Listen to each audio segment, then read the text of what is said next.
வாழ்க்கையில் தோல்வி என்பது தவிர்க்க முடியாத ஒன்று.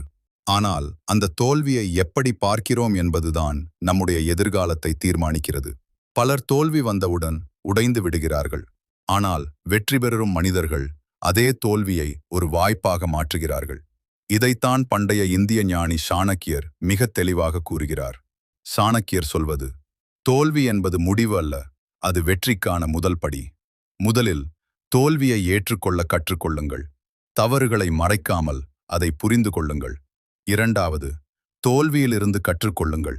ஒவ்வொரு தவறும் ஒரு பாடம். அதை கற்றுக்கொண்டால் அது மீண்டும் நடக்காது. மூன்றாவது, மீண்டும் முயற்சி செய்யுங்கள். ஒரு முறை தோல்வி அடைந்தால் நிறுத்தாதீர்கள். தொடர்ச்சிதான் வெற்றியை உருவாக்கும். நான்காவது, உங்கள் மனதை கட்டுப்படுத்துங்கள். எதிர்மறை சிந்தனைகள் உங்களை பின்னுக்குத் தள்ளும். நம்பிக்கையே உங்களை முன்னேற்றும்.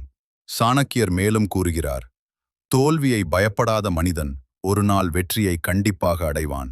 நினைவில் கொள்ளுங்கள், வெற்றி பெறும் மனிதர்கள் தோல்வியை தவிர்க்க முயற்சி செய்ய மாட்டார்கள். அதை பயன்படுத்திக் கொள்வார்கள். தோல்வி வந்தால் பயப்படாதீர்கள். அதை வெற்றியாக மாற்ற கற்றுக்கொள்ளுங்கள். ஒரு நாள் அதே தோல்விதான் உங்கள் மிகப்பெரிய வெற்றிக்கான காரணமாக மாறும். இது போன்ற பயனுள்ள தகவல்களை தினம்தோறும் தெரிந்து கொள்ள இப்பொழுது லைஃப் அப்டேட்ஸ் யூடியூப் சேனலை சப்ஸ்கிரைப் செய்து கொள்ளவும்.